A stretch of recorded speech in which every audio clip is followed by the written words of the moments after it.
one test na able to identify yung tinatawag natin, of course, yung tinatawag natin, of course, if they are not fermentative. Aside from the fact that TSI, they are considered to be K over K.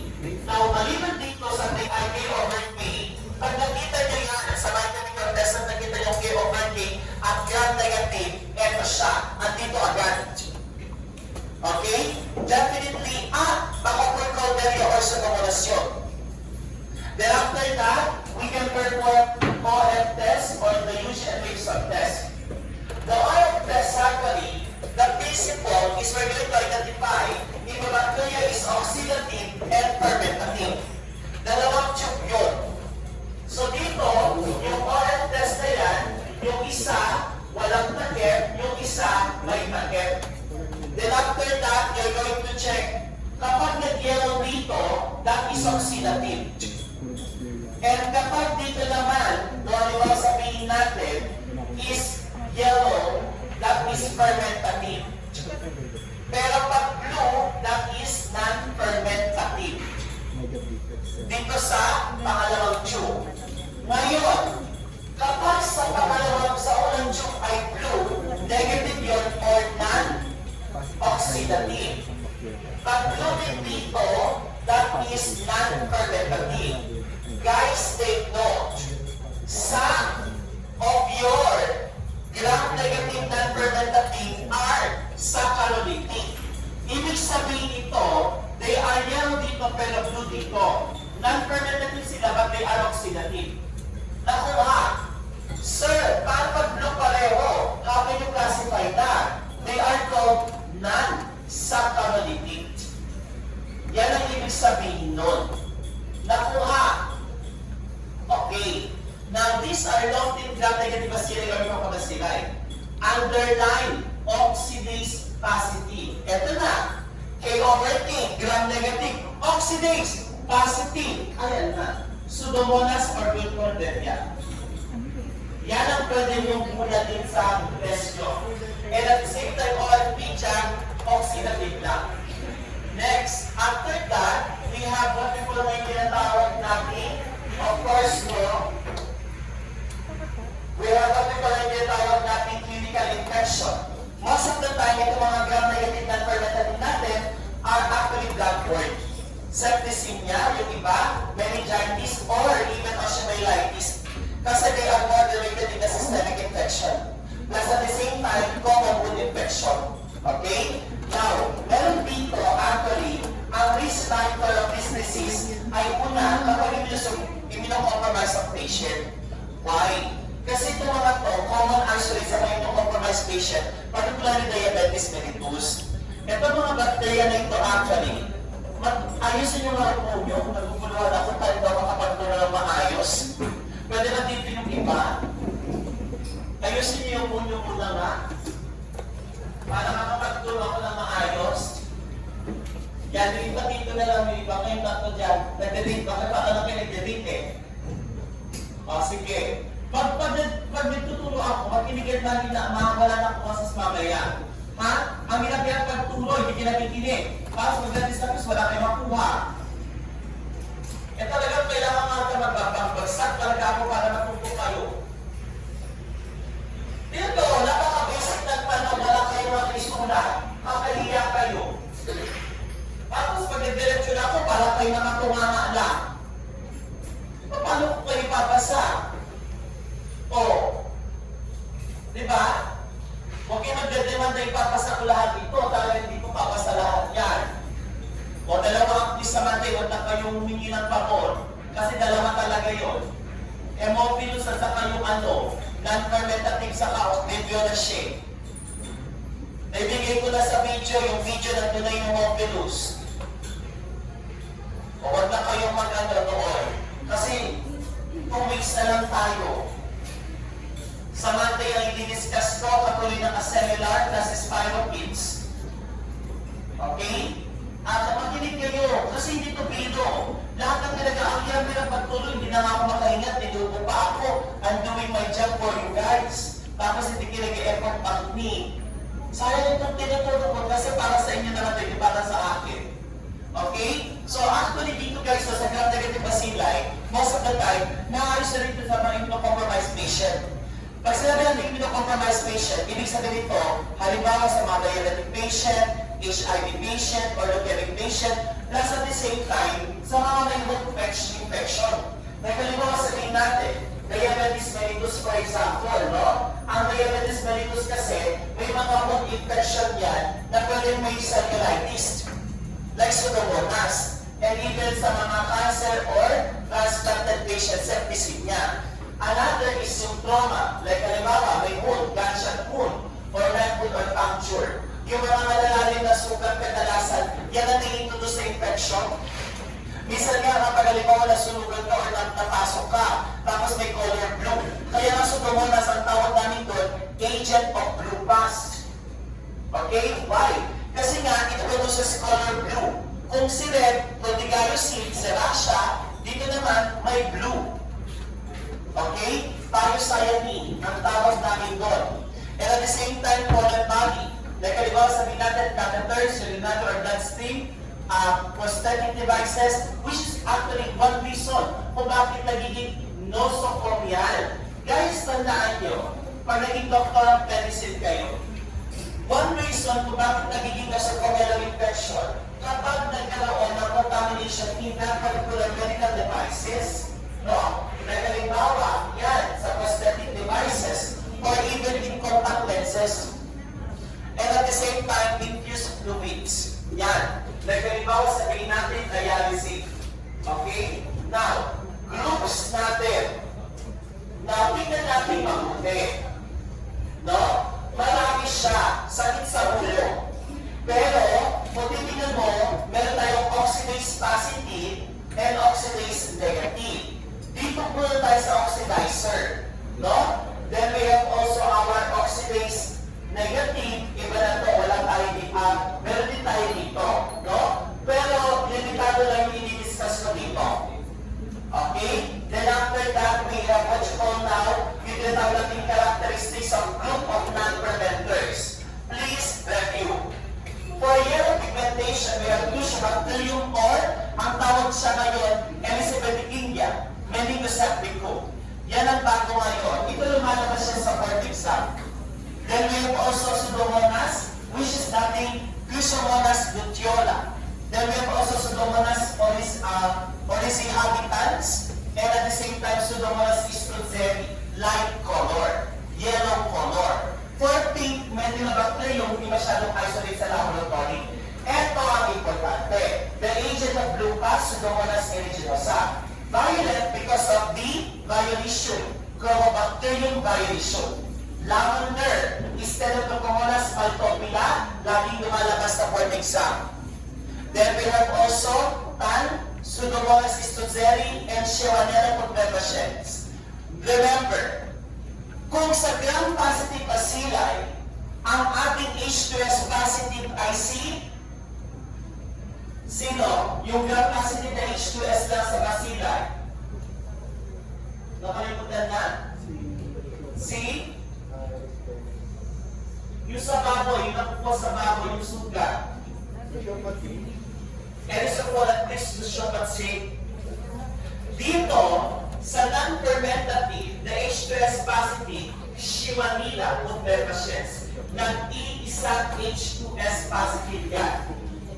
Okay? Sa non-fermentative. Shewanella putrescens, Shewanella algae. And the linked colonies is Tutseri and Burkholderia pseudomalik. Then, another, pag sweet, eto na, may odor. Guys, inaamoy namin. Pag naamoy nyo to, overtake tapos grape-like odor, Pseudomonas aeruginosa. Pag Albergis vicaris, freshly apple ka. Myroides odoratus, sweet odor din. Another, popcorn, EO4 and EF4AB. Yan. Actually, yung trigger viewer ni Lemar, meron na rin to. Kasi may dating pangalan yan. Then we have non-motile. We have Acinetobacter, Moraxella, Bifidobacterium, or Elisabethinia, then Bifidobacterium and Oligella. Pero ang common dito si Bifidobacterium, Moraxella. Then oxidase negative, ito na sila, mga azacchanolytic. No? Sorry, they are oxidase negative talaga. We have, ito, S. maltopila o Stenotrophomonas maltopila, Physiomonas, Pseudomonas cepacia, Pseudomonas lucella, and Pseudomonas orzi habitats. The H2S positive, Shewanella putrescens. Okay? So yan ang characteristics ng ating non-fermentative. Next, these are the new name. Ito na. Makamalito kayo. Kaya nilagay ito. Number 1, Acrobacter the new name is Acrobacter psilosoxidans na dating psilosoxidans pa din, Acrobacter pa din. Now, ang bago is we have ito, Rebutimonas diminuta na dating Pseudomonas diminuta. Then we have Flavobacterium na ngayon ay Chrysobacterium. Then we have Elisabethingia na dating Chrysobacterium meningocerticum. Then we have also yung EF4, EO2 para focused. Then Pseudomonas lucciola na dating Physiomonas luciola. Then we have also yun lang ang importante. Kasi the rest hindi masyadong ito. Wixilla na ngayon ay Virginilla. Pero hindi masyadong na-isolate yan sa laboratory. Okay? So that's actually your new name. Then after that, we have also the group. Actually, meron pa yung Moraxella. Pero hindi kasi masyadong na-isolate ito in the laboratory. Okay, let's have the group ng ating Pseudomonas. Pag sinabi natin fluorescence group, they produce a pigment, fluorescein. Pseudomonas aeruginosa, fluorescent putida. Tutseri group, then we have the alkaligens group. Then after that, we have the Burkholderia. Ito yung ating pseudomalate group. We're going to discuss one by one about that. Then we have also our acidomonas group, like Camomonas, Testosterone, Acidomonas, and Pterygina. Then Facilis, like Acidomonas, Delaphieldi. Okay? Then we have also the Diminuta, which is actually Brevum-Timonas Diminuta, and Vesiculae. Okay? Yan.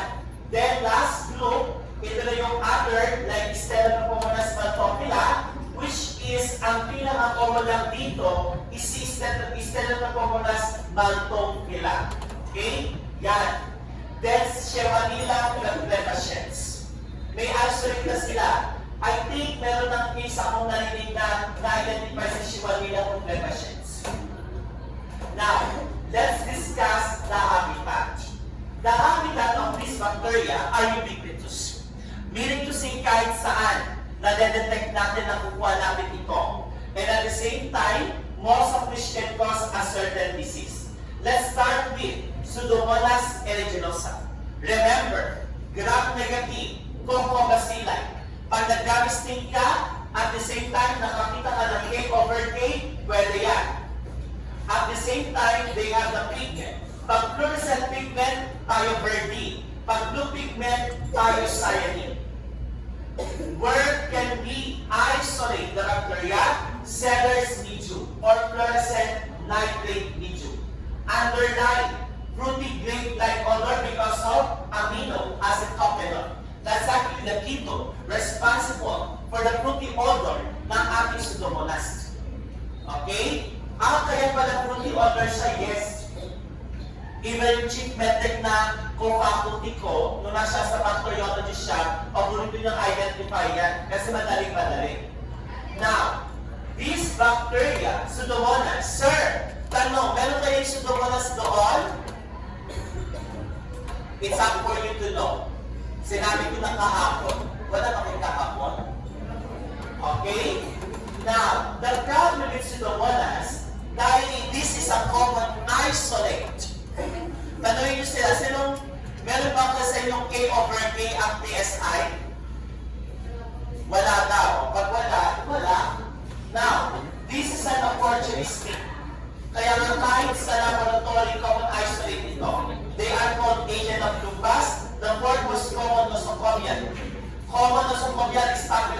Ascarius. Ito.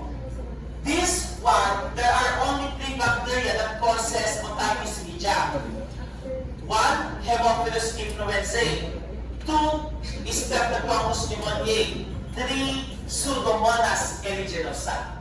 Lumabas sa board exam, what particular bacteria that causes otitis media that can be confirmed by what you call now, the question is autokit test.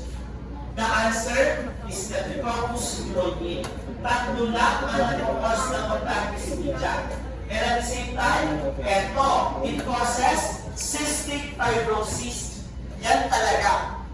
Yan ang isa sa mga bacteria that they wanted to isolate in this view or differentiate compared with other bacteria that causes pneumonia. Okay? And lastly, of course, wound infection. Lalo sa mga burn patient. Now, how do we identify? This is a gram-negative bacteria. And take note that Pseudomonas is the most widely associated infection sa mga sugat, sa mga burn patient, and cystic fibrosis.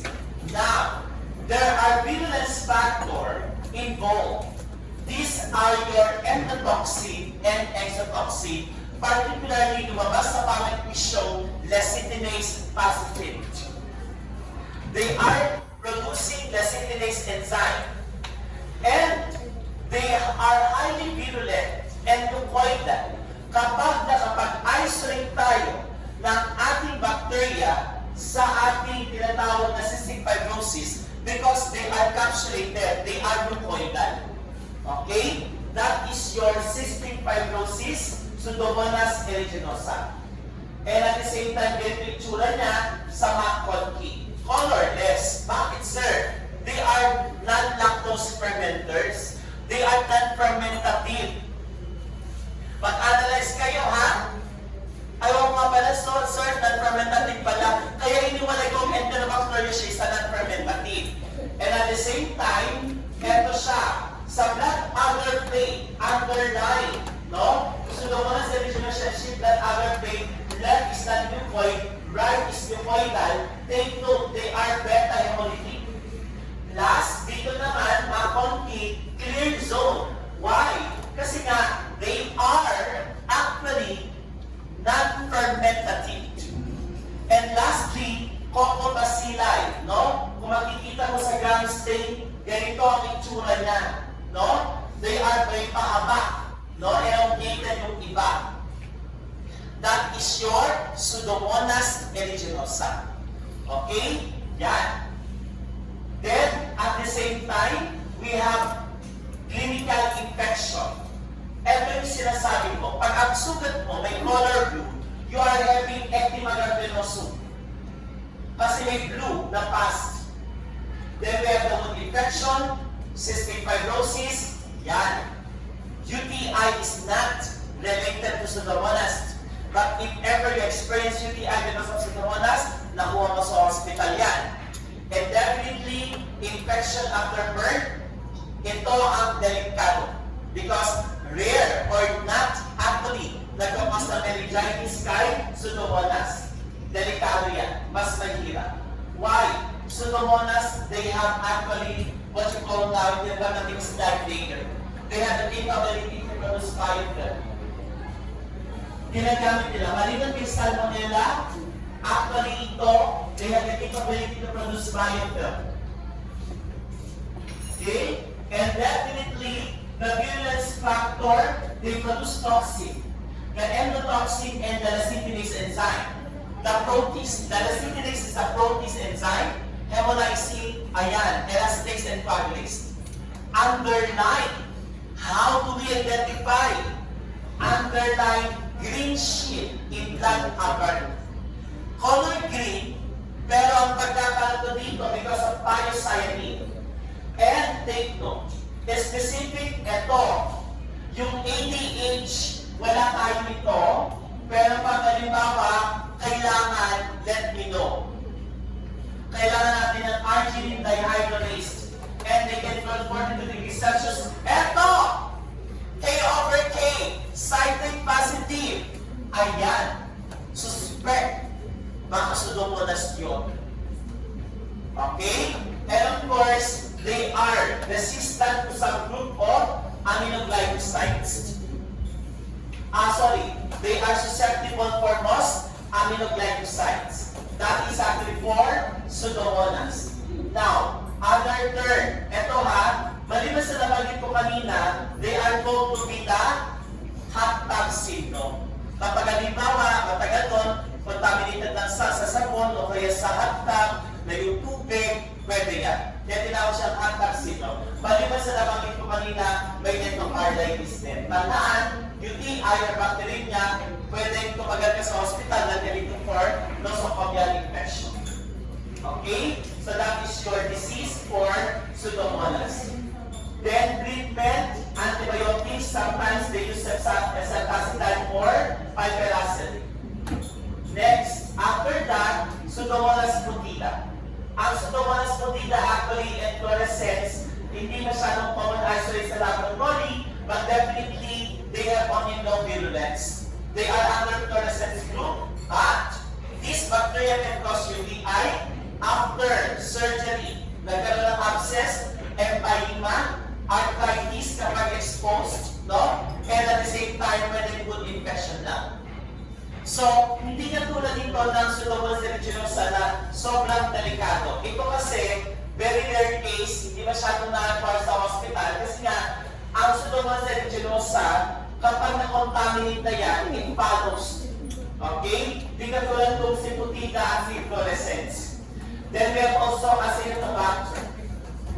Guys, Acinetobacter is the second most common isolate under non-fermentative. And they are actually a normoflora of what we call now adults, particularly sa trachea. Kaya nga they are being isolated 45%, particularly sa mga tracheostomy patient. Now, they are found in the hospitals, particularly sa mga yan, catheters, and definitely they are concerned to be nosocomial. Yan. Yun nga lang kasi, kung makikita mo, ventilators, catheters, and humidifiers, definitely, one particular chance na pwede ng infection is actually respiratory infection. But, take note UTI, ang isa sa mga common cause infection, kapareho din ng ating Pseudomonas, endocarditis, and septicemia. That is actually for Acinetobacter species. So one example of the most common isolate Acinetobacter baumannii, makikita natin dito the ground stain. They are Coccobacilli. Then at the same time, we have here in Macconki, Acinetobacter cantuesciticus, that is actually 24 hours. Guys, they are non-fermentative. But remember, yung color niya parang purplish or lavender. So iba yung lactose fermenter sa bula compared sa lavender or purplish color. Another is Pseudomonas maltophilia. Dati siyang tinawag na Xanthomonas or Pseudomonas maltophilia. But now, the name is Pseudomonas. Underlying opportunistic, plus of course, common in some debilitated patient.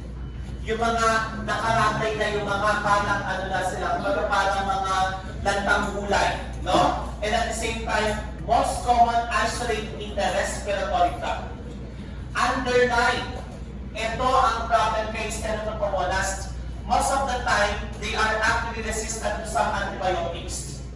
Okay? Lalo na kapag halimbawa, ang patient is prolonged or multiple antibiotic therapy or underlying intravenous type characteristics of acquiring Pseudomonas. Pero actually, bibihira lang ito ma-isolate. Don't worry, wala ito sa aming exam. Sa bacteria na na-isolate namin, clue, wala itong si Pseudomonas. Tama sir, wala ito. Kasi hindi talaga siya common isolate. Mahirap maghanap ng bacteria na hindi common sa laboratory. Okay? Pero meron na silang na-identify na ganito. Si Pseudomonas is the third cause, pangalawa si Acinetobacter. At the same time, it can cause pneumonia, endocarditis pa din. And of course, rarely, ang nakakatakot meningitis and of course, UTI. Now, characteristics paki-memorize. Compared to Pseudomonas, these are one of the oxidase negative. Tandaan niyo yan, ha? Then they are catalase positive, LDC positive, and gelatin hydrolysis positive. That is the biochemical test of Stellomonas maltophilia. Next, Burkholderia. Ang Burkholderia, the most common species, Burkholderia cepacia. Dati, si Burkholderia, naka-Pseudomonas group yan. Ngayon, nahiwalay na siya because of one of their characteristics. Now, Burkholderia was classified before as Pseudomonas, and Burkholderia cepacia is an opportunistic pathogen, causes disease in some debilitated patient. Now, please write this down. Aside from Pseudomonas, this is another bacteria that causes cystic fibrosis. Like your Stellomonas, they are also resistant to some antibiotics. And in some cases of cystic fibrosis, ang nangangatao dito, they have a multiple resistant strains of Burkholderia that are made to cohort these individuals away from the patient. Kaya nangyari dito, minsan, accidentally, nagkakaroon ng infection related to Burkholderia. Na knowingly, Burkholderia na pala yung case ng patient. Now, please underline, these are your nosocomial. At the same time, tandaan nyo most of our non-fermentative, kadalasan na lang sa kanila, kasi nga they are ubiquitous, they can be identified all over kahit saan, they can be nosocomial. Okay? Kaya nosocomial, at the same time, it can cause cystic fibrosis and pneumonia. And of course, it can cause endo, UTI, osteoparatite, Pseudomonas din ang sakit, and even wound infection. Paano sila magkakaiba? Biochemical test. Okay? Now, this one, kung makikita natin dito, underline oxidase negative. Yan. But they are motive. They can utilize, they are saccharolitic, katulad ng Pseudomonas, but they are LDC positive, ODC positive. Ito ang pinagkaiba nilang dalawa. Kasi si Pseudomonas, ADH positive, ito ADH negative. Aniline dihydrolase negative sila. And of course, ito siya.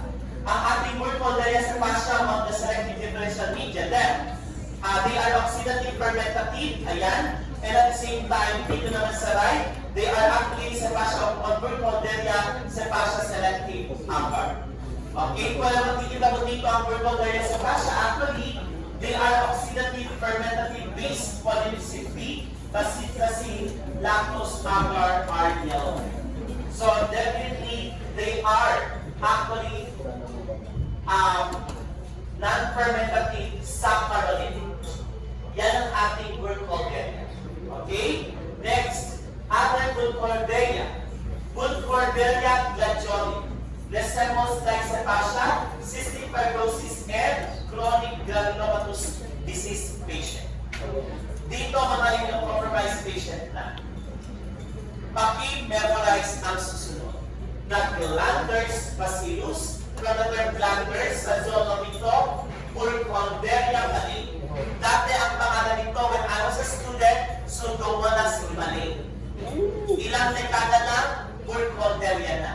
Pag kayo magtuturo, baka hindi na Burkholderia.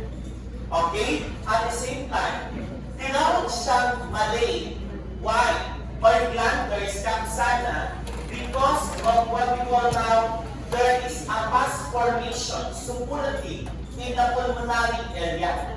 And because of that particular mass-forming activity ng bacteria, suppurative, yan ang dahilan bakit hirap huminga ang patient. And pag respiratory at nagkaroon ng suppurative infection, no, delikado yun. Take note, in a 50 years na nagkaroon ng laboratory accident, ang Burkholderia mali. At the same time, we have also tinatawag natin underlying Pseudomonas pseudomali. Actually, dinagdagan ko ito sa kabilang school kasi narelated ako. Marami siyang characteristics sa Pseudomonas mali, Burkholderia mali. Pag-review na lang kay Bigford o kay Rodriguez, marami siya doon. Meron akong nilagay kasi ng question na wala yan sa PowerPoint ko. Okay? So, pakilagdagan na lang. Then another thing, Pseudomonas pseudomallei or Burkholderia mallei, underlying melanosis. That is actually a causative agent of granulomatous pulmonale. Kaya tinawag siyang granulomatous pulmonale disease. Explain natin yan.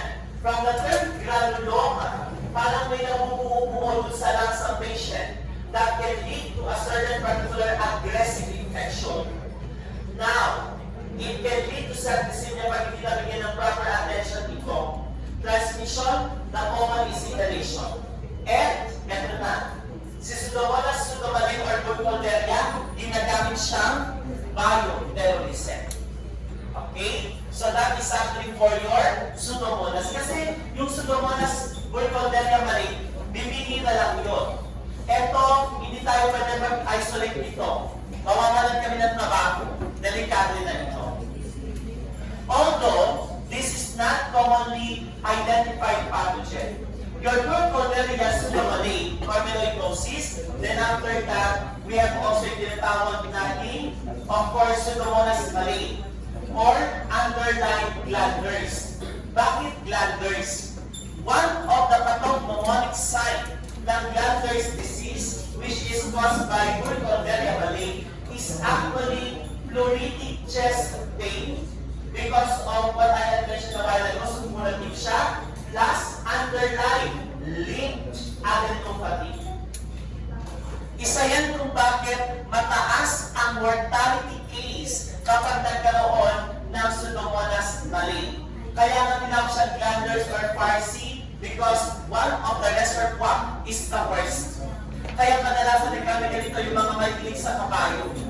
Okay? And at the same time, thickening of superficial lymphatic, yan yung tinatawag natin lymph adenopathy. Okay? So that is your Burkholderia mallei glanders bacillus, Farsi disease. Yan.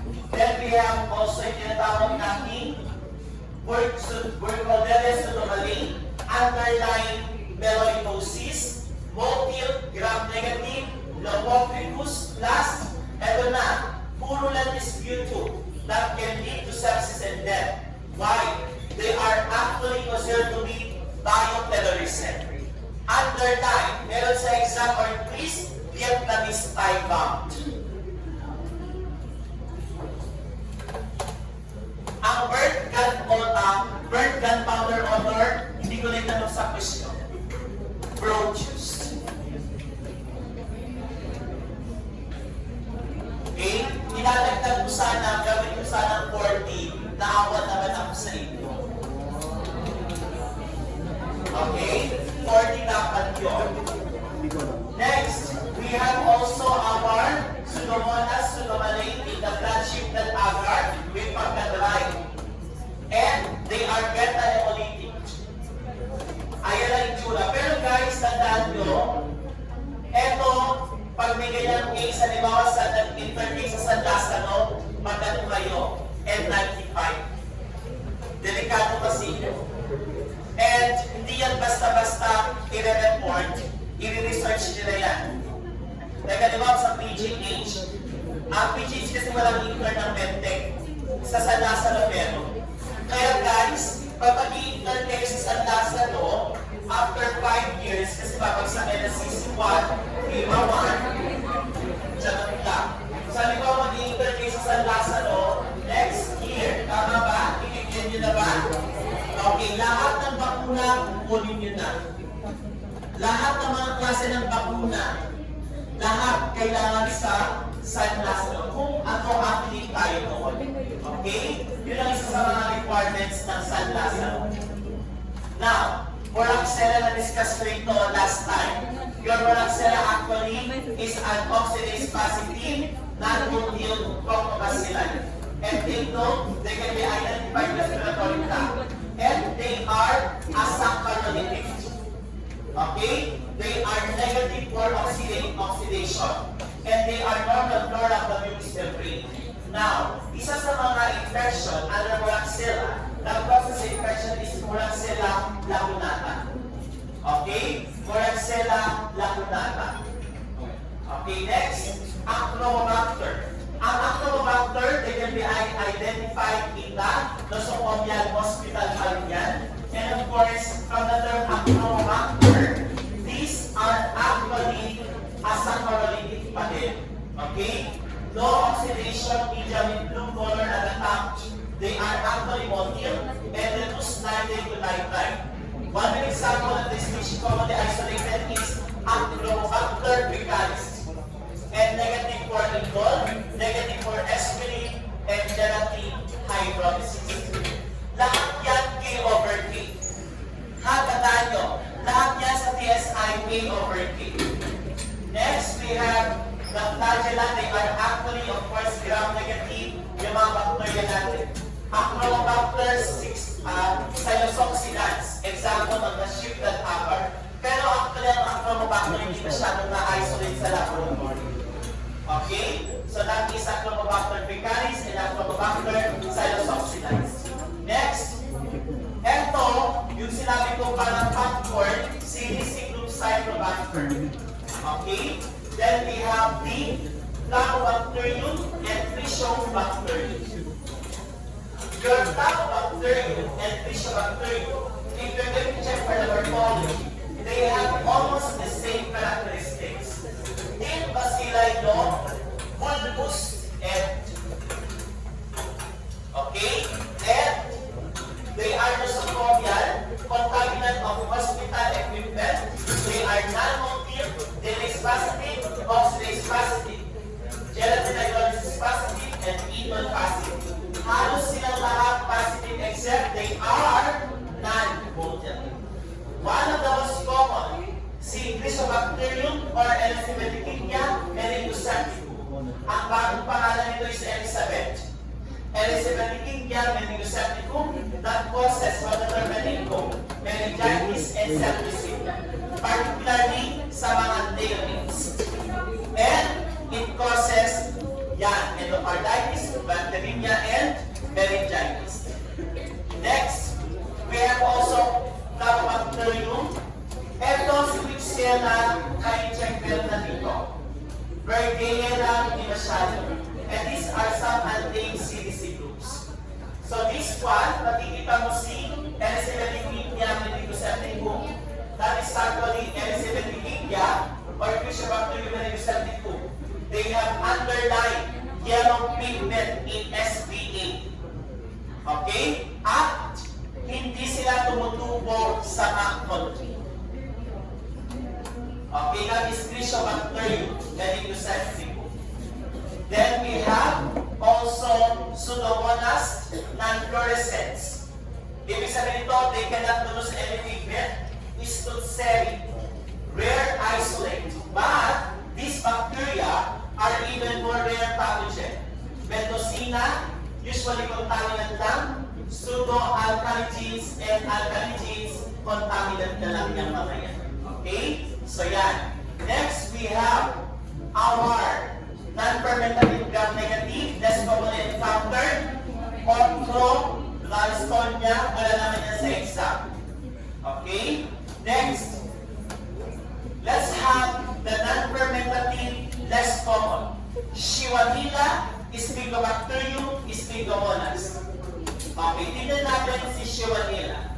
This is Spigomonas, Paucimobilis, Ontificasoy agar, they don't yellow colony. Guys, si Shigella, Pudre patients, pinakita ko to kay Rodriguez, they are the only H2S non-fermentative positive bacilli. Meron na tayo na-isolate na Shigella Pudre patients. Okay? So that ends our non-fermentative. Let's have the next topic is, of course, yung tinatawag natin